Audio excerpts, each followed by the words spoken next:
शिवोहम। प्रणाम गुरुदेव। शिवोहम। प्रणाम शिवोहम। श्री गुरुचरणों में साक्षात दंडवत प्रणाम। शिवोहम। शिवोहम प्रणाम। शिवोहम।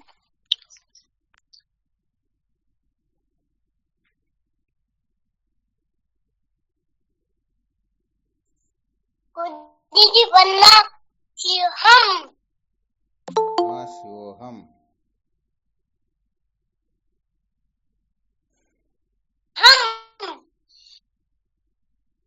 शिवोहम शिवोहम।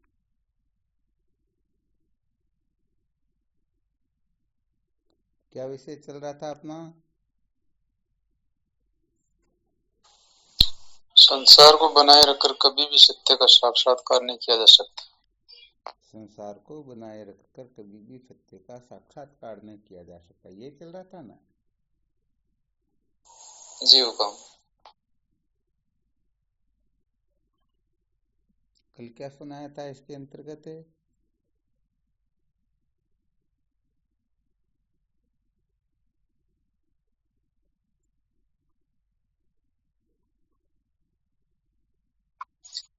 महाराज जी, जब तक हम संसार के वास्तविक स्वरूप को नहीं समझ लेंगे तब तक इस संसार को ही महत्व देंगे और हमारी प्रवृत्ति परमात्मा तत्व की ओर होगी नहीं। बहुत बहुत अच्छी बात है।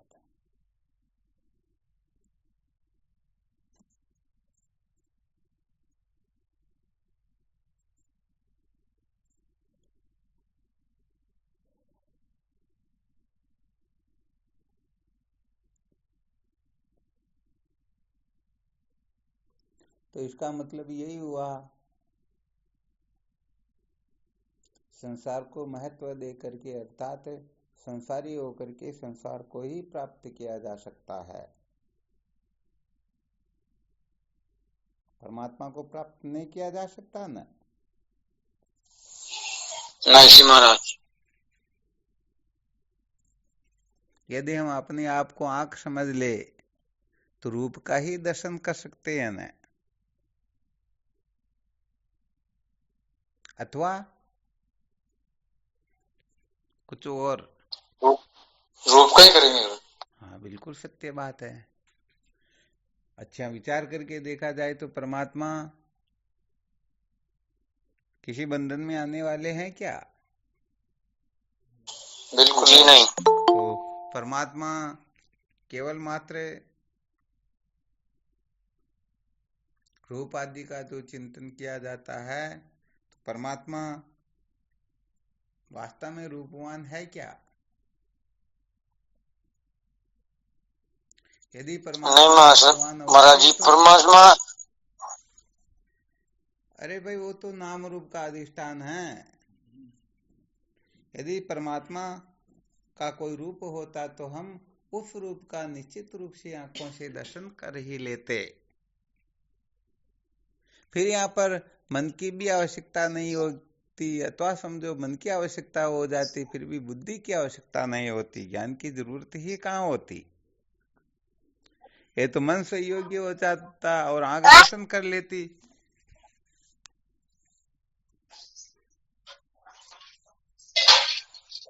बिल्कुल क्लियर ना? जी महाराज, ये इंद्रिय जनित है ही नहीं। हाँ बिल्कुल सही है। कुल मिलाकर के हम इंद्रियों को महत्व दे करके इन इंद्रियों के विषयों को पुष्ट कर सकते हैं, इनको प्राप्त कर सकते हैं, इनकी ओर प्रवृत्त हो सकते हैं। यहाँ पर अच्छी तरह से ध्यान रखना चाहिए कि ये परमात्मा तत्व जो है ये प्रवृत्ति से प्राप्त नहीं होते हैं बल्कि निवृत्ति से ही प्राप्त होते हैं। आ रहा समझ में? क्योंकि प्रवृत्ति नाम संसार का होता है। आ रहा है गुरुदेव। हम अपने स्वरूप से गिरते गिरते गिरते कहाँ तक पहुंच गए? वहां से आनंदमय कोश में आ गए, वहां से फिर विज्ञानमय कोश में आ गए, फिर मनोमय कोश में आ गए, फिर मनोमय कोश से गिरे तो प्राणमय कोश में आ गए, प्राणमय कोश से गिरे तो अन्नमय कोश में आ गए, अन्नमय कोश से गिरे तो और भी पता नहीं आगे से आगे बढ़े जा रहे हैं। तो बताओ, परमात्मा तत्व से दूरी बन रही है या निकटता हो रही है? अरे भाई, जिस वस्तु को प्राप्त करना हो उस वस्तु की ओर मुख करके हम दौड़े तो प्रत्येक पैर में हम उस वस्तु की नजदीकता का अनुभव करेंगे ना। अब विपरीत मुंह करके दौड़े तो बताओ, प्रत्येक क्षण में हम उससे दूर जाएंगे ना। तो यहाँ पर जी महाराज जी, की ओर मुख करके दौड़ने का मतलब यही हुआ कि हम परमात्मा से दूर जा रहे हैं, और परमात्मा की ओर मुख कर दौड़ने का नाम होता है संसार से दूर जा रहे हैं। एक से दूर पक्का ही जा रहे हैं, एक से पक्का दूर जा रहे हैं। या दूर जाने का मतलब छूटना हो रहा, क्योंकि परमात्मा तत्व तो सर्वत्र विद्यमान है, इसलिए वहां दूर नजदीक का कोई सवाल होता ही नहीं। यहाँ पर कहने का तात्पर्य समझना चाहिए।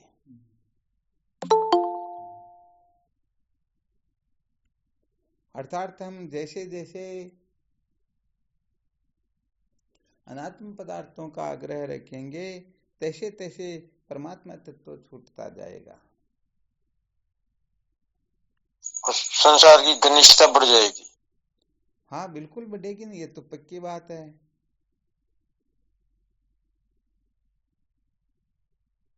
यहाँ पर नाम रूप इसी को जगत कहते हैं, अस्थि भांति प्रिय इसी को परमात्मा कहते हैं। तो जब नाम रूप में आस्था होने लगती है, ज्यादा महत्व बुद्धि हो जाती है, ज्यादा सत्यत्व बुद्धि होती है, तो फिर वह तो छूट ही जाता ना। अरे भाई, कोई वस्तु रखी हुई है और उसके ऊपर कपड़ा डाल दो, दर्शन होगा तो कपड़े का होगा या उस वस्तु का होगा? कपड़े का होगा महाराज। वो तो बिल्कुल सही है। तो हमने क्या किया, अस्थि भांति प्रिय के ऊपर नाम रूप को डाल दिया, अर्थात उसे श्रेष्ठ समझ लिया, उनको महत्व दे दिया, उसी को अपने जीवन का लक्ष्य बना लिया। यहाँ कोई डालना वालना होता नहीं, कल्पना करवा रहे हैं, समझना अच्छी तरह से। जिसको हम महत्व दे रहे होते हैं वही वस्तु तो श्रेष्ठ होती है। अस्थि भांति प्रिय को महत्व देंगे तो नाम रूप जो है वो शिथिल हो जाएंगे, और नाम रूप को महत्व देंगे तो अस्थि भांति प्रिय की ओर महत्व बुद्धि जैसी होनी चाहिए वैसी होगी नहीं, बिल्कुल पक्का नहीं। तो जी महाराज जी,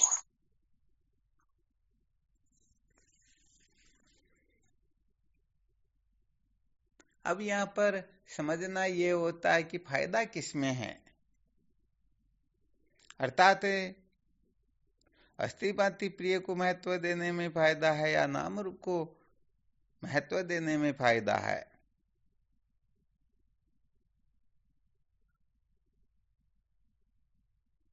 वैसे कल यही तो चिंतन किया था। हम सब कहते हैं वैसे कि संसार दुख रूप है, दुख रूप है, दुख रूप है, परंतु दुख रूप जानते हैं, कहते हैं सब कुछ हो रहा, तो फिर छोड़ते क्यों नहीं है? इसका मतलब यही तो हुआ कि सचमुच में हम संसार को दुख रूप कह रहे हैं, परंतु या तो फिर हम दुख का स्वरूप समझते ही नहीं अथवा संसार का स्वरूप नहीं समझते हैं। हम यहाँ पर जिसको संसार समझना चाहिए उसको संसार नहीं समझते, जिसको परमात्मा समझना चाहिए उसको परमात्मा नहीं समझते हैं।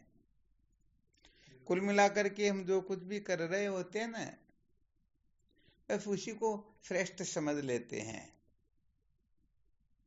हाँ, भले उनको अच्छी तरह से पता लग जाए युक्ति पूर्वक, हाँ ये जो कर रहे हैं ठीक नहीं है, परंतु फिर भी करेंगे वही। तो क्या होता है, बात तो यही होती है ना। हम संसार को दुख रूप जानते हैं, कहते ये दुख रूप है, दुख रूप है, दुख रूप है, परंतु फिर भी संसार में बने रहने से अपने को नुकसान क्या है?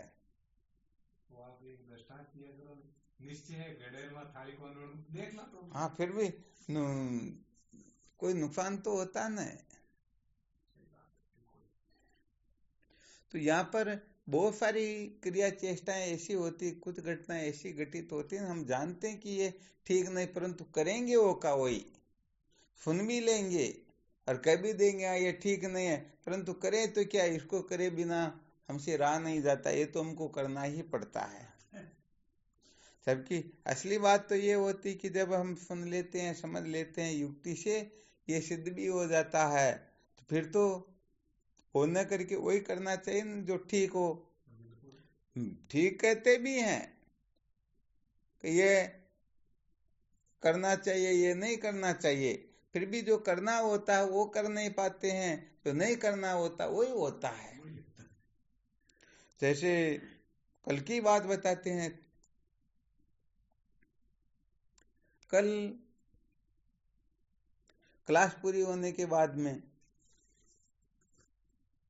भोजन करने के लिए बैठते हैं, तो क्या होता है, साधक और भी थे, 5-7 साधक भी थे, श्रोता थे, कहने का मतलब वैसे तो और ज्यादा थे, परंतु फिर भी विशेष रूप वाले थे। और भोजन पुरस्कारी की तो क्या होता है कि 4 साधक एक थाली में बैठ के शुरू करते हैं। 4 साधक, हाँ, एक थाली में बैठने लगते हैं। भोजन साथ में करते हैं। उनको कहा अरे भाई ये तो बात गड़बड़ है, एक साथ में तो कभी किसी को भोजन करना ही नहीं चाहिए, तो अंतःकरण की शुद्धि में भी बड़ा विचारणीय होता है, ये ठीक नहीं है। डॉक्टरों की दृष्टि से भी देखा जाए तो ठीक नहीं होता है, और साधना की दृष्टि से भी देखा जाए तो कहते हैं भोजन और भजन एकांत में होना चाहिए। भोजन करते समय कुत्ते की दृष्टि भी पड़ जाए तो वह भी पवित्र हो जाता है। हालांकि ज्ञानियों के लिए तो ऐसा कोई नियम नहीं होता है, उनको 21 अंतःकरण की शुद्धि का ध्यान रखना, परंतु साधकों को तो प्रत्येक बात का ध्यान रखना होता है। अपने हीरालाल जी थे, वो तो हर रहस्य को समझते, तो वो तो जानते हैं।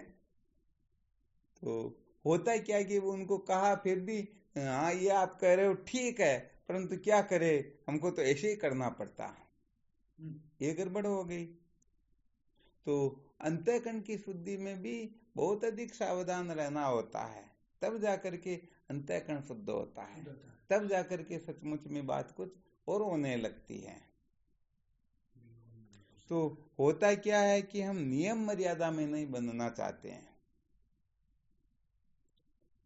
एक तो अपने हिसाब से करना होता है और एक जो शास्त्रोक्त तो वो करना होता है, इसमें बड़ा अंतर होता है। तो इसमें तो वो सारे गड़बड़ घोटाला ही रहता है, क्योंकि ट्रेनिंग तो सबको मिले तब न, भोजन करने वाले को ट्रेनिंग मिली हुई परंतु परोसने वाले को नहीं मिली हुई है, तो ला करके रख देंगे, अब 4-5 एक साथ में खा रहे, उनके हिसाब से लेंगे, तो कोई उस शुद्धता का तो ध्यान रखेंगे नहीं, चाहे आज जैसा भी है वैसे ही ले लेंगे। और यदि अपनी थाली में ज्यादा हो गया, खा नहीं पा रहे, तो उसको उठा के फिर उसी में रख देंगे, और अंत में ये भी ध्यान नहीं रखेंगे भाई अभी कोई भोजन कर रहे या नहीं करे, वो कुल्ला करने लग जाएंगे। तो क्या होता है ये अब हम सब जानते हैं, संतों से सुनते हैं, सत्संग में इसका कहीं न कहीं वर्णन आता रहता, हालांकि ये कोई ब्रह्म जिज्ञासा वो वाली बात नहीं, परंतु होता यही न कि इससे पर निश्चित रूप से गड़बड़ तो होती ही होती है, क्योंकि जब तक हम सावधान होकर के फिर सत्संग नहीं सुनते ना और नियमों के अनुसार अपने जीवन को नहीं बनाना चाहते, तो एक प्रकार की आदत सी हो जाती है। हमारे धर्म शास्त्रों में ऐसा वर्णन आता ना, जिसको गंदगी में बैठने का शौक हो जाता ना, वो जहां तहां हर कहीं पर बैठ जाएगा, क्योंकि उनका ये स्वभाव हो गया है। तो वैसे देखा जाए तो इस दृष्टांत को सब जगह पर घटित कर लेना चाहिए। हम सब जानते हैं कि ये नहीं करना चाहिए, परंतु वासना का वेग इतना विलक्षण होता है, इतना खतरनाक होता है कि ये नहीं देखना चाहिए फिर भी देखेंगे, ये नहीं सुनना चाहिए फिर भी सुनेंगे, इसका स्पर्श नहीं करना चाहिए फिर भी स्पर्श करेंगे। तो वासना के वेग में जो पागल हो रहे हैं, वो सचमुच में ब्रह्म विचार नहीं कर पाते हैं, वो अपनी वासना को पूरी करने के लिए ही अंट संट कल्पनाएं करते रहेंगे। होता या नहीं होता ऐसा?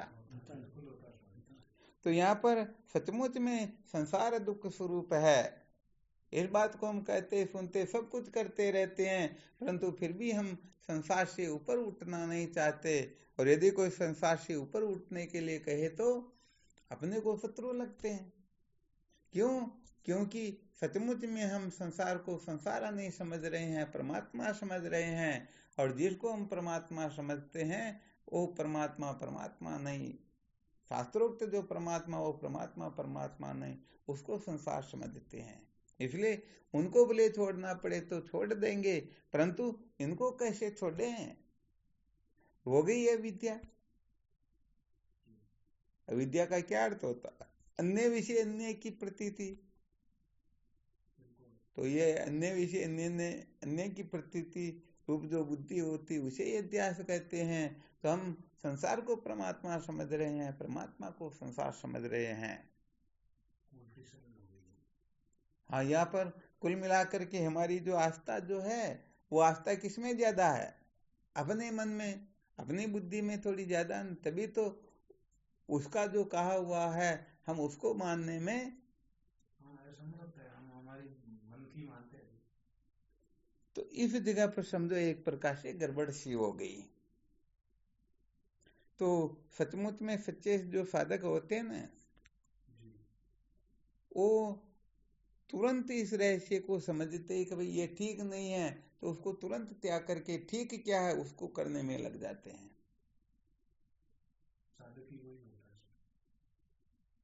और अपने प्राकृत स्वभाव के अनुसार ही नहीं अब हम तो संसारी है, हमको तो संसार में रहना, हमको तो कल भी ऐसा करना पड़ेगा। तो क्या होगा? अरे कल होगा जो देखा जाएगा, अभी तो कम से कम तो देखा ही नहीं, हो सकता होगा या नहीं होगा। तो यही कारण होता है कि हम संसार को दुख रूप कहते भी है, परंतु अपने से छूटता नहीं, अपने से ऐसा वैसा कुछ होता ही नहीं। ये फिर विशेष बात हो जाती है।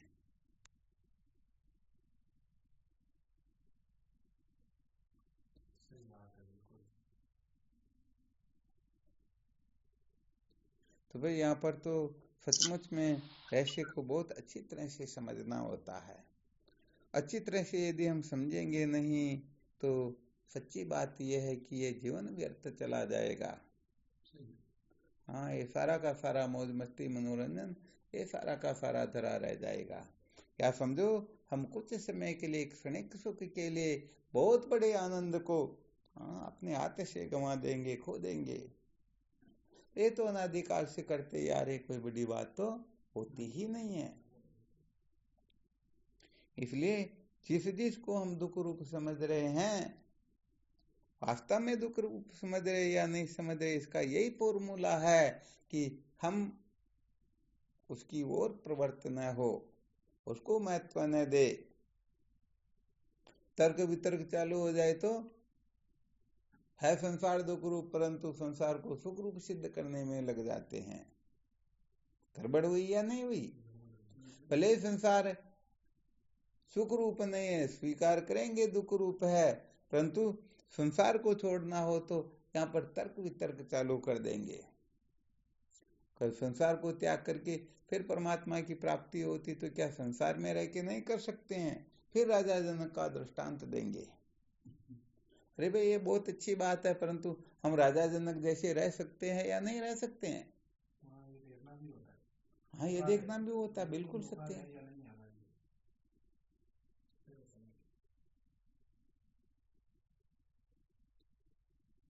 किसी संत के पास में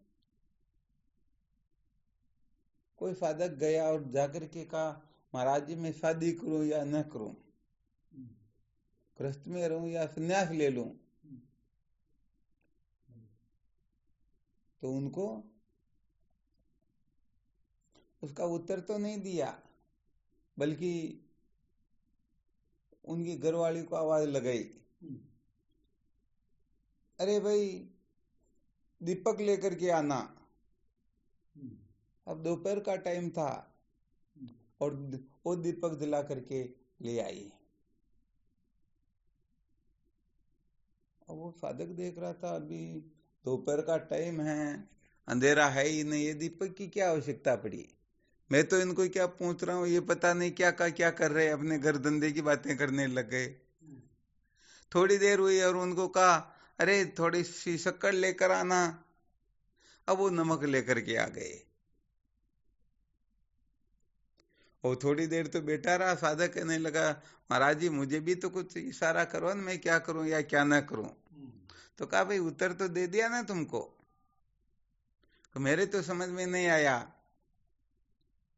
अरे भाई समझ में आया कि क्या, मैंने दोपहर को दीपक मंगवाया, दीपक की अभी आवश्यकता ही नहीं। अब वो घरवाली कह सकती थी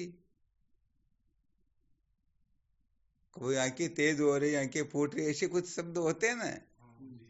इतना भी दिमाग नहीं है कि अभी दीपक की क्या जरूरत है, परंतु कोई तर्क वितर्क नहीं और तुरंत आज्ञा का पालन किया। और जब उनको कहा शक्कर लेकर के आना, वो नमक लेके आई, तो मैं भी समझ गया कि अपने घर में शक्कर है नहीं इसलिए नमक लेके आई, वरना मैं भी तो दादागिरी लगा सकता था ना। तो ऐसे यदि संयोग मिलता हो तब तो ठीक है, वरना राम राम करो, साधन भजन करो और क्या, वरना वो साधना भी छूट जाएगी। तो होता क्या है कि वासना के वेग में हम बड़ी बड़ी गड़बड़ें करते हैं, क्योंकि मूल में सच्चाई ये होती है कि हम संसार के बिना रह नहीं सकते। अब संसार के बिना नहीं रह सकते तो क्या करेंगे, हम तर्क के द्वारा यही तो सिद्ध करना चाहेंगे, अरे परमात्मा तो सर्वत्र है, क्या इनको प्राप्त नहीं होता? अरे किसने कहा प्राप्त नहीं होता, बिल्कुल होता है, परंतु श्रुति माता जो संकेत करती हैं उस रहस्य को भी तो समझना होगा ना। ये तो भाई वैसे पुरुषों के लिए कहा गया जो जल कमलवत रहते हैं। किस प्रकार से रहते हैं? जल कमलवत, तो ऐसे पुरुषों की तो बात ही अलग होती है ना, वो घर पर रहते हुए भी वास्तव में घर पर है नहीं। तो कहीं पर है। हाँ बिल्कुल सही है। तो यहाँ पर तर्क के द्वारा जो हम अपनी वासना की पूर्ति करना चाहते, ये बड़ी गड़बड़ हो जाती, ये अपने को ब्रह्म विद्या के अयोग्य सिद्ध कर देते हैं। यहाँ पर हम सचमुच में श्रुति माता क्या कहती है, सत्य संप्रदाय की रीति क्या है, उस दृष्टि से आत्म तत्व का साक्षात्कार न करके हम अपनी कल्पना को महत्व देते हैं। क्यों, ऐसा क्यों नहीं, ऐसा भी तो हो सकता है ना। तो ये अपने को अयोग्य सिद्ध कर देता है। क्या सिद्ध कर देता? तो सचमुच में सत्य को जानने की चाहना नहीं है, तड़पन नहीं है। तड़पन नहीं है तभी तो हम युक्तियां लगा रहे हैं ऐसी। हम संसार को छोड़ नहीं सकते, छोड़ना नहीं चाहते हैं, तो इसके मूल में यही तो मौज मस्ती मनोरंजन ही तो चाहते हैं। और मौज मस्ती मनोरंजन चाहते हैं तो फिर परमात्मा तत्व की जिज्ञासा कहां पर हुई, है ना।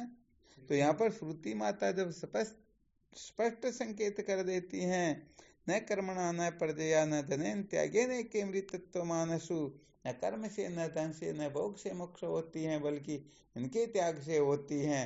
अरे भाई इनका पूर्ण रूप से त्याग न भी कर सके फिर भी इनमें आसक्ति अमता ममता उसका तो त्याग करना पड़ेगा ना। वरना कोई ऐसा है जो इसको सिद्ध करके बता दे कि नहीं नहीं इनमें आसक्त होकर के भी हम परमात्मा को प्राप्त कर सकते हैं। भाई आसक्ति का तो कम से कम इनका भले वो त्याग न कर सके।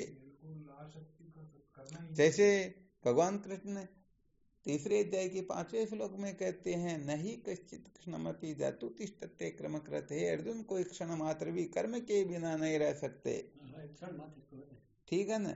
तो रे कम से कम फल की इच्छा का त्याग करके तो कर्म करो ना, इतना तो करना पड़ेगा या नहीं करना पड़ेगा। अब कह दे नहीं नहीं तो कहा गया कर्म के बिना कोई रह ही नहीं सकता, तो हम तो प्रवृत्ति में रह करके कर्म करते हुए परमात्मा की प्राप्ति करेंगे। तो ऐसे तो अनादिकाल से रह रहे हो ना भाई, दिक्कत कहाँ पर, परमात्मा की प्राप्ति हो जानी चाहिए।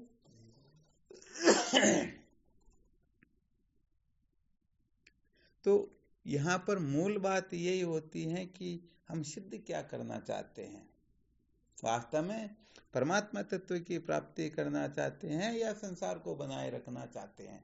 अपना मूल सूत्र यही तो है, संसार को बनाए रखकर कभी भी सत्य का साक्षात्कार नहीं किया जा सकता है। वरना यदि इसमें कोई ऐसा संकेत कर दे, सिद्ध करके बता दे नहीं नहीं संसार को बनाए रख करके भी परमात्मा की प्राप्ति की जा सकती है, तो भाई इसमें कोई युक्ति, कोई प्रमाण, कोई दृष्टांत, ऐसा कोई ना कोई फॉर्मूला तो बताना चाहिए ना। तो मूल बात यही होती है कि हम अपनी वासना को इतना महत्व देते हैं, अपनी कल्पनाओं में इतना जीते हैं कि अपने को कल्पनाओं को छूटने मात्र से डर लगने लगता है। हम तो क्या छोड़े, कोई छुड़ाना चाहे फिर भी अपने को डर लगने लगता है। अब छोटूलाल जी देख लो, उम्र इतनी हो चुकी है परंतु फिर भी कह दे 2-5 दिन के लिए घर छोड़ना हो तो वो मन में डर बैठ जाएगा, अरे क्या होगा बा। जबकि अरे संसार तो बिल्कुल पूर्ण रूप से छूटने वाला, सब छूटने वाला है, क्योंकि अपने कभी हुए ही नहीं और अपना जो है वो कभी छूटता ही। परमात्मा कभी अपने से अलग हुए या अपन कभी परमात्मा से अलग हो सकते हैं क्या? कभी स्वप्न नहीं देखना चाहिए। संसार कभी अपना हुआ ही नहीं, हम संसार के कभी हो सकते ही नहीं, फिर भी संसार को छोड़ने में डर लगता। अब विचार करके देख लो, संसार को छोड़ने में डर लगता तो वास्तव में परमात्मा तत्व को पाने के सचमुच में अधिकारी है ही नहीं। तो यहाँ पर साधकों को बहुत अच्छी तरह से मंथन करना चाहिए, अच्छी तरह से रहस्य समझने की चेष्टा करनी चाहिए, क्योंकि अच्छी तरह से जो समझेगा वही निहाल होगा, बाकी कोई निहाल होने वाला है नहीं।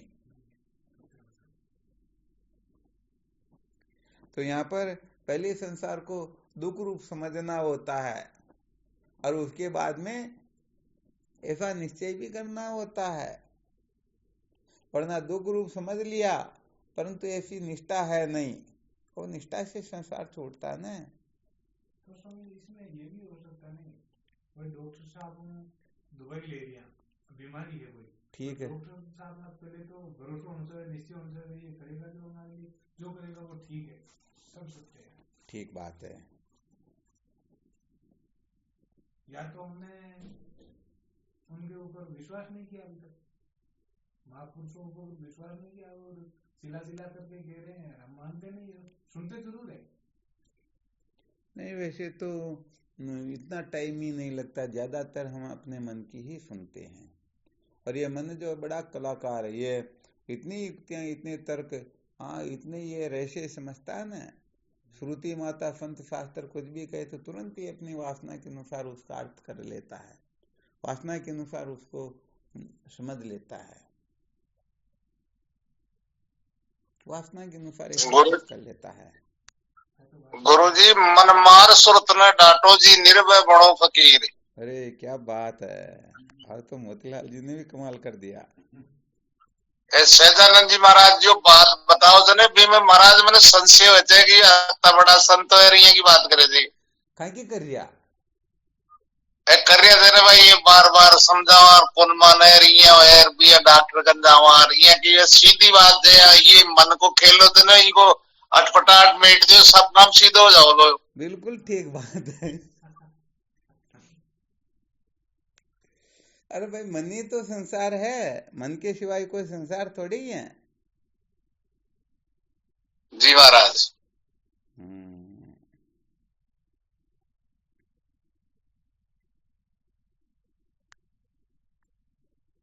उषा संत महापुरुष भी वही संकेत करे है,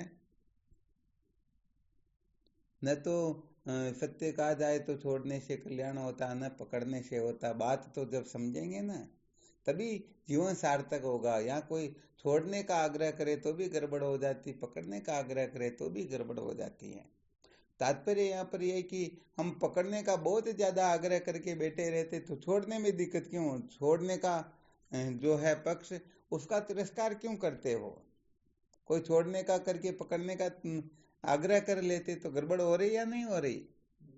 यहाँ पर तो सच्ची बात तो ये होती है ना, जो सत्य का साक्षात्कार करना चाहता है ना, वो अपने हिसाब से यदि कुछ भी चाहता तो कल्प कल्पांतर तक कर भी नहीं पाएगा। वो तो वास्तव में क्या करना चाहिए क्या नहीं करना चाहिए तो गुरुजनों से निर्णय लेकर के फिर करें, तभी तो काम चले, वरना क्या होगा। जी महाराज। वरना तो हम हमारे हिसाब से एक दिन किसी साधक से चर्चा चल रही थी, उनको पूछा गया, भाई भगवत प्राप्ति जो चाहते हैं हम, जहाँ पर है जो कुछ भी कर रहे हैं, जिनका संग कर रहे हैं, जिनको महत्व देकर बैठे हैं, तो जो कुछ करते आ रहे वो करते हुए ही परमात्मा की प्राप्ति करना चाहते हैं या इनको छोड़ करके करना चाहते हैं। तो उन्होंने कहा, भाई न तो हम पकड़ के करना चाहते हैं, न छोड़ करके करना चाहते हैं, गुरुदेव जैसा कहेंगे वैसा हम करना चाहते हैं। तब यहाँ पर क्या हुआ, एक रास्ता निकल गया। कभी हमें पकड़ना है या छोड़ना है। गुरुदेव कह दे कि पकड़ना, तो हम तो पकड़ के बैठे, कोई दिक्कत ही नहीं है, और छोड़ना तो हम तो इसके लिए 24 ही घंटे तैयार रहते हैं, समझो। अब दिक्कत कहाँ आई। परंतु कोई सोच ले, नहीं हम तो पकड़ करके ही परमात्मा की प्राप्ति करेंगे। अब गुरु जी छुड़ाना चाहे और चेला पकड़ के रखना चाहे तो हो गई गड़बड़, और गुरु जी पकड़ा करके रखना चाहे और वो कहे नहीं हम तो छोड़ेंगे, तो भी गड़बड़ हो गई। तो यहाँ पर फिर एक मत नहीं हुआ, यहाँ पर तो वो राग द्वेष होगा फिर। क्योंकि एक तो कहते कि संसार को छोड़ो तब परमात्मा की प्राप्ति होगी, हालांकि करने वाले का तात्पर्य है ही नहीं कि छोड़ने से प्राप्ति होती है। छोड़ने से जो हमारी आसक्ति ममता ममता हो रही वो शिथिल हो जाएगी। अपना जो चित्त है वो अशांत हो रहा है, इधर उधर भटक रहा, ये चित्त प्रशांत हो जाएगा। और जब चित्त शांत होगा, अंतर्मुख होगा, एकाग्र होगा, बाकी विषयों से ये निरुद्ध होगा, तभी तो ब्रह्म विचार कर पाएगा। वरना 1000 जगह 1000 प्रकार से सोचने वाला, विचार करके देखो, एक वैज्ञानिक जब आविष्कार करता है तो उसमें यदि उसके अंतःकरण में किसी वस्तु के प्रति राग है अथवा द्वेष है, तो चिंतन किसका चलेगा? जिसमें राग है उसी का चिंतन चलेगा, अथवा जिससे द्वेष है उसी का चिंतन चलेगा। तो बताओ, किसी साधक में राग द्वेष खूब कूट कूट कर भरा हुआ है, कैसे करेगा ब्रह्म विचार? नहीं कर पाएगा ना, बिल्कुल ये सत्य बात होती है। तो यहाँ पर कभी नहीं कर पाएगा, कभी नहीं कर पाएंगे, क्योंकि ये राग द्वेष आदि जो है ये बंधन करने वाले होते हैं। तो इनके त्यागने से कोई परमात्मा की प्राप्ति थोड़ी होती। यहाँ पर तो परमात्मा तत्व का विचार करने की सामर्थ्य प्राप्त होती है। तो हम इनको सिद्धांत समझ लेते, ये छोड़ना कि यही सिद्धांत हो गया। अरे सिद्धांत कहाँ हुआ, ये तो LKG पास हुई है, अभी ब्रह्म विचार की भूमिका बन रही, ब्रह्म विचार नहीं हो रहा है। तो ब्रह्म विचार के लिए क्या क्या तैयारी होनी चाहिए, इन सब का अच्छी तरह से विधिवत अपने को अनुभव करना होता है, रहस्य समझना होता है, और उसके पश्चात ही फिर विचार करना होता है। ऐसा नहीं कर पाते हैं तो सचमुच में बड़ी गड़बड़ हो जाती है। तो इस बात को अच्छी तरह से निश्चय कर लेना चाहिए कि परमात्मा तत्व की प्राप्ति जो है केवल मात्र निवृत्ति से ही होती है। शांति की जो प्राप्ति है ना, त्यागा शांतिरनंतरम, भगवान 12वें अध्याय के 12वें श्लोक में जो लिख देते हैं ना, कह देते हैं त्याग से तत्काल ही परम शांति होती है। तो ये तो प्रत्यक्ष अनुभव है। हम सचमुच में आज दिन तक प्रवृत्ति की ओर ही जा रहे हैं या प्रवृत्ति को छोड़ करके निवृत्ति को महत्व दे रहे हैं? प्रवृत्ति की ओर ही जा रहे हैं। तो प्रवृत्ति से यदि किसी का कल्याण होता तो अभी तक तो हो जाना चाहिए ना। अनादिकाल से हम इसको छोड़ के इधर उधर हो ही नहीं रहे ना। तो यहाँ पर ये तो युक्ति के द्वारा भी तो सिद्ध किया जा सकता ना। हम अपने स्वरूप से विचलित होकर के बुद्धि मन आदि में आकर के बैठ गए और इधर जा रहे, तो वहां से तो दूरी हो रहे ना। अब वापस उल्ट करके देह का त्याग करके इंद्रियों में, इंद्रियों का त्याग करके मन में, मन को त्याग करके बुद्धि में, भगवान तीसरे अध्याय में यही तो बता रहे हैं। देह से परे इंद्रिया, इंद्रियों से परे मन, मन से परे बुद्धि, बुद्धि से अत्यंत परे हैं, उसको आत्मा कहते हैं। उसको जान करके सचमुच में ये जीव कृतार्थ कब होता है? उसको जान करके तो होता। तो उसको जानने के लिए संसार की ओर मुख करना होगा या उस ओर करना होगा? अच्छा, मुख उस ओर कर दिया, परंतु चलेंगे नहीं तो? अरे अभी तो रास्ते में उधर मुख किया, परंतु अभी तो प्राणमय कोश है, अभी मनोमय कोश है, विज्ञानमय कोश है, आनंदमय कोश है, इन पर्दों को भी तो हटाना पड़ेगा ना। तो यहाँ पर संसार के छूटने से यदि कोई घबराता है तो वह सचमुच में ब्रह्म विचार नहीं कर पाएगा। बात यह है कि एक न एक दिन संसार छूटेगा या नहीं छूटेगा। तो निश्चित रूप है। तो पहले यदि कोई छोड़ने की कला समझ ले तो वो सिर पीट पीट करके रोएगा तो नहीं, उछल उछल करके। छूटेगा तब तो नहीं होना। तो कम से कम इतनी सामर्थ्य तो प्राप्त कर लेनी चाहिए ना। तो यहाँ पर इस रहस्य को बहुत अच्छी तरह से समझना चाहिए कि हम भले कल्पना जरूर करते हैं कि ये संसार दुख रूप है, परंतु ऐसा मानते नहीं, ऐसा जानते नहीं, ऐसा निश्चय नहीं करते हैं। ऐसा निश्चय नहीं होने के कारण ही हम कहने का मतलब हमारा जो आग्रह वो शांत होता ही नहीं। हम इसी को सिद्ध करने में लग जाते हैं, इसी के लिए अनेक युक्तियां सीखते हैं। तो ये जीवन बर्बाद हुआ या नहीं हुआ? अरे युक्तियां सीखनी हो तो कम से कम आत्म तत्व का साक्षात्कार हो, इसी के लिए सीखो ना, इसी के लिए कल्पना करो ना, इसी के लिए कुछ चिंतन मनन करो। तो सचमुच में बात ये होती है कि संसार का अणु मात्र, चाहे नाते रिश्ते हो, चाहे संबंध हो, चाहे संसार की वस्तु हो, अणु मात्र भी छूटने लगे तो समझो अपना मरण होने लग जाता है। तो समझ लेना चाहिए स्थिति अत्यंत शोचनीय है। यहाँ पर बहुत बड़ा गड़बड़ घोटाला हो रहा। ये कभी भी सचमुच में सत्य के साक्षात्कार के अधिकारी हो सकते ही नहीं। हाँ, भले ही कल्पना करते रहो हम तो यहाँ रहते हुए ऐसा करते हुए वैसा करते हुए भी परमात्मा तत्व का साक्षात्कार कर लेंगे, तो धन्यवाद भाई आप लोगों को, बहुत अच्छी बात है। इसमें किसको क्या दिक्कत हो सकती है? और इसमें और तो क्या ज्यादा बात, कोई अपनी घरवाली को या घरवाले को ही ब्रह्म समझ लो, दिक्कत कहाँ पर है? वो तो उनको नित्य प्राप्त है ना, हो गई उनकी तो मुक्ति। अब उनको क्या कुछ प्राप्त कर, ब्रह्म तो प्राप्त हो गया ना उनको ब्राह्मी स्थिति प्राप्त हो गई, और क्या है भाई। बात यहाँ पर वेदांत के अंतर्गत अपवाद का बल सबसे खतरनाक होता है। जिसमें ये होता है वही सचमुच में जीवन को धन्य कर पाता। और जो अपवाद से डरता, संसार के छोटे मोटे संसार के छूटने से भी जिसको डर लगता ना, संसार के नाते रिश्ते छूटे उनसे डर लगता, तो शरीर का त्याग हो सकता है क्या? शरीर में आसक्ति ममता निकल सकती क्या? फिर इंद्रियों से निकल सकती क्या? मन से निकल सकती, बुद्धि से निकल सकती? ये भोले जीवों की फिर बातें हो जाती। इसलिए कुल मिलाकर के साधकों का जीवन इस प्रकार का होना चाहिए। सत्य को स्वीकार करने में कोई गलती करता तो समझ लेना चाहिए उनके जैसा महामूर्ख संसार में कोई है ही नहीं।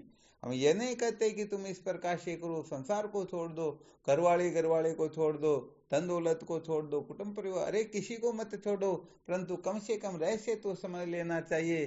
भगवत प्राप्ति का ये मार्ग है, इसको त्याग किए बिना, इसमें से ममता को निकाले बिना, यहाँ से आसक्ति को हटाए बिना हमें ब्रह्मानंद का अनुभव नहीं हो सकता, जीवन सार्थक नहीं हो सकता। तो इसको समझने में दिक्कत कहाँ पर? तो सत्य को स्वीकार कर लेना चाहिए। कर्म धन भोग से हम अदर अमर नहीं हो सकते हैं। इनका सदुपयोग करेंगे तो अंतःकरण शुद्ध हो जाएगा, और इनका त्याग करेंगे तो ज्ञान हो जाएगा, और इनमें उलझे रहेंगे तो जन्म मरण के चक्कर में भटकते रहेंगे। अब आपको करना क्या है? जन्म मरण के चक्कर में भटकना है, चित्त शुद्ध करना है, अथवा सदा सदा के लिए विद्या के बंधन से मुक्त होना है? हाँ, इसमें किसी को कोई संशय हो तो प्रश्न कर सकते हो। बिल्कुल क्लियर है? किसी को कोई शंका है?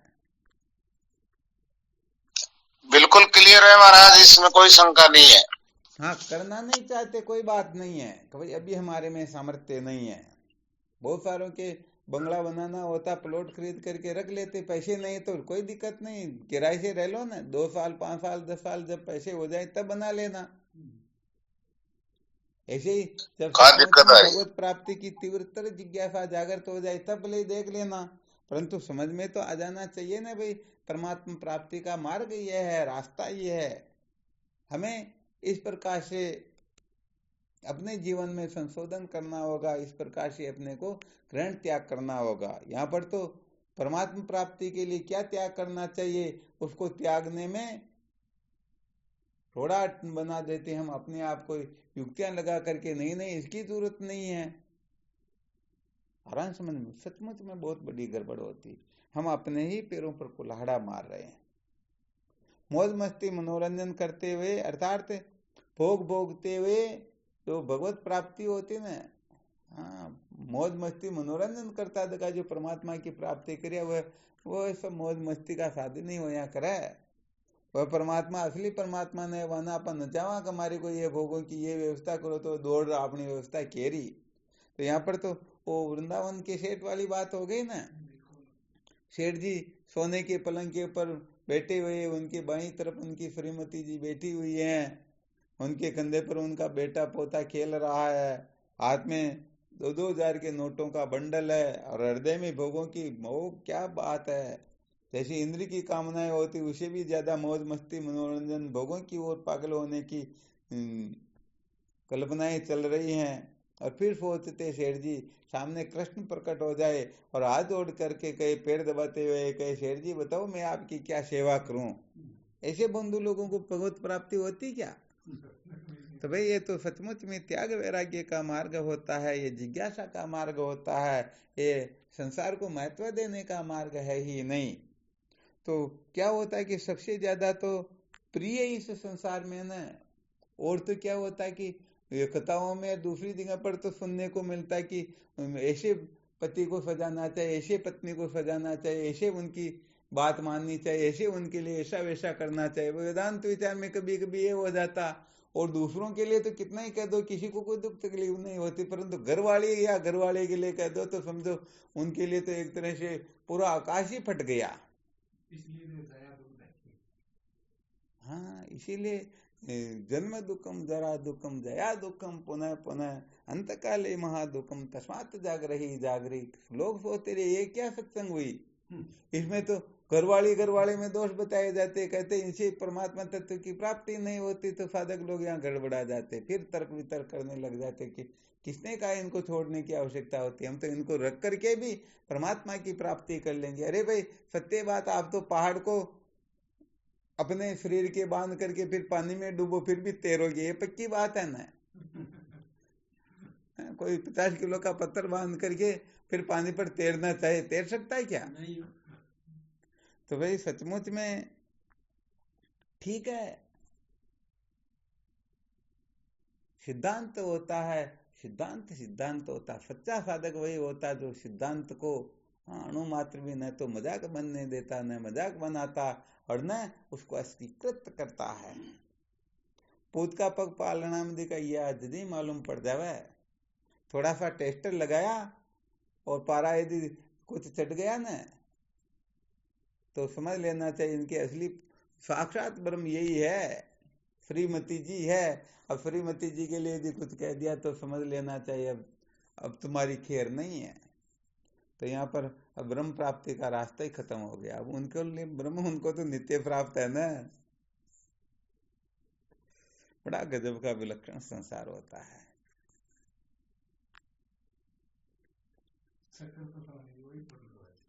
हाँ बात समझ में इसीलिए नहीं आती, सही बात है, क्योंकि सब यही मौज मस्ती करते हुए भोग भोगते हुए मजे लेते हुए भगवान को पाना चाहते हैं। और थोड़ा बहुत छोड़ने के लिए कह दे तो वो तो ठीक है, गुरुजी रह गए तो इनको क्या कहे, यदि कोई दूसरे होते तो अणुबम तो छोड़ ही देते, ये पक्का हमारे तो पक्की बात है। हाँ बोलिए कोई थे और मैं हूं और कोई भी होना है। कुल मिलाकर के संसार छुड़ाना चाहे तो ये पसंद नहीं होता, जबकि जो है ही नहीं, कभी अपना हुआ ही नहीं, होगा नहीं, हो सकता ही नहीं। करोड़ कोशिश कर देख लो, दांत गिरे और खुर घिसे कंधा भोजन ले, ऐसे बूढ़े बेल को कौन बांध भूस दे।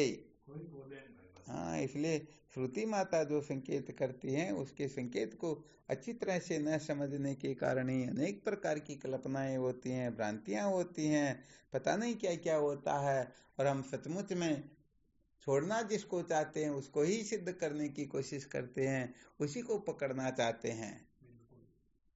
इसीलिए जब तक ये अविद्या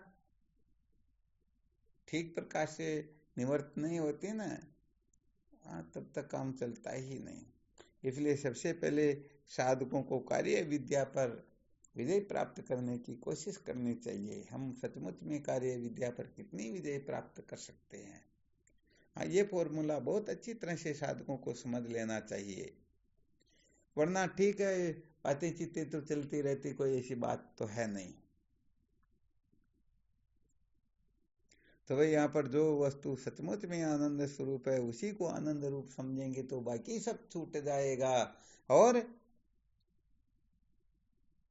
बाकी सब जो है, इसमें किसी को आनंद रूप समझ लोगे तो आत्म तत्व निश्चित रूप से छूट जाएगा। अब आप जानो, आपका काम जाने, आप किसको छोड़ना चाहते हो, किसको पकड़ना चाहते हो। घोड़ा व गधा दोनों ही बंधे हुए हैं। अब आप किस पर बैठ के पधारना चाहते हो, ये रावड़ी मर्जी भाई, अपनी मर्जी है। तो इसलिए सचमुच में आग्रह रख करके कभी भी सत्य का साक्षात्कार नहीं कर सकते हैं। अच्छी तरह से समझने की चेष्टा करनी चाहिए। तो कुल मिलाकर के भले स्वरूप से छूटे न छूटे, फिर भी आसक्ति, ममता ममता, अथवा कम से कम ब्रह्म विचार करे, तब तो कम से कम दिमाग से कचरा निकल जाना चाहिए ना। हाँ, ब्रह्म विचार के समय भी यदि कोई फट संपत्ति से युक्त नहीं है तो फिर तो सारा गुड़ गोबर ही है। सदा सदा के लिए तो बहुत दूर की बात है, परंतु ब्रह्म विचार के समय तो साधन संपन्न होना अत्यंत अत्यंत आवश्यक होता है। और इसके अंतर्गत साधन सहित कर्म सब त्यागे, ऐसा ही वर्णन आता है। चलो ठीक, फिर करते रहो चिंतन मनन, कल फिर विचार करेंगे। शिवोहम। गुरुदेव भगवान के श्री चरणों में प्रणाम। शिवोहम। हाँ, शिवोहम।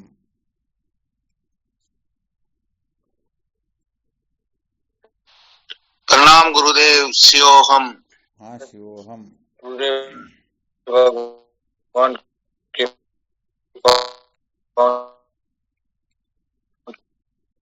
हाँ, शिवोहम। शिवोहम। शिवोहम। श्री सतगुरुदेव स्वामी जी के चरणों में कोटि कोटि प्रणाम। शिवोहम गुरुदेव। हाँ, शिवोहम। स्वामी जी के चरणों में साष्टांग प्रणाम। शिवोहम। प्रणाम गुरु। शिवोहम। प्रणाम प्रणाम हाँ, शिवोहम। प्रणाम। सतगुरु स्वामी जी को अनंत बार प्रणाम। शिवोहम। हाँ, शिवोहम। शिवोहम। शिवोहम। शिवोहम। प्रणाम। शिवोहम। प्रणाम गुरुदेव। शिवोहम।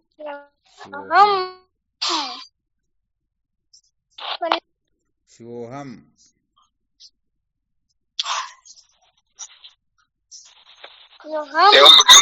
हाँ, शिवोहम। हमारा सतगुरु शरणम कोटि कोटि प्रणाम। शिवोहम। शिवोहम। रिकवरी फार्मूला हो।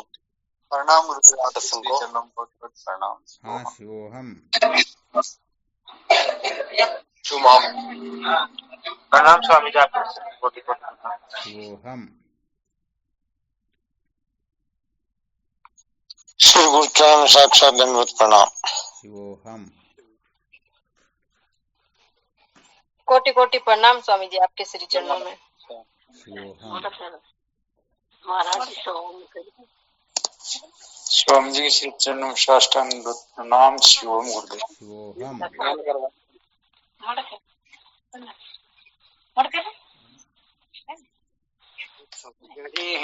सतगुरुदेव के चरणों में कोटि कोटि प्रणाम।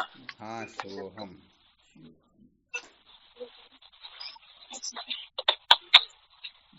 नारायण, नमो नारायण। शिवोहम। शिवोहम महाराज जी। हाँ, शिवोहम।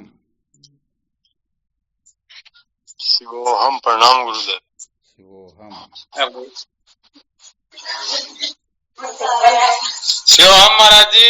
हाँ, शिवोहम।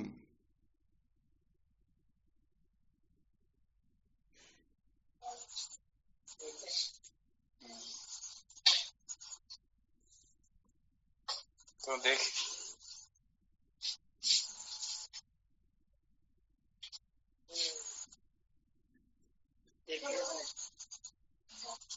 गुरुदेव दंडवत प्रणाम। शिवोहम दादा। शिवोहम।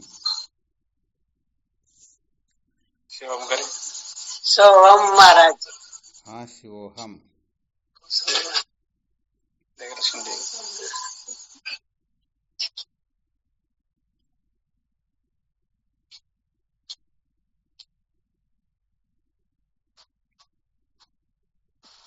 प्रणाम गुरुदेव, आपके श्री चरणों में कोटि कोटि प्रणाम। ठीक शिवोहम। शिवम। शिवोहम।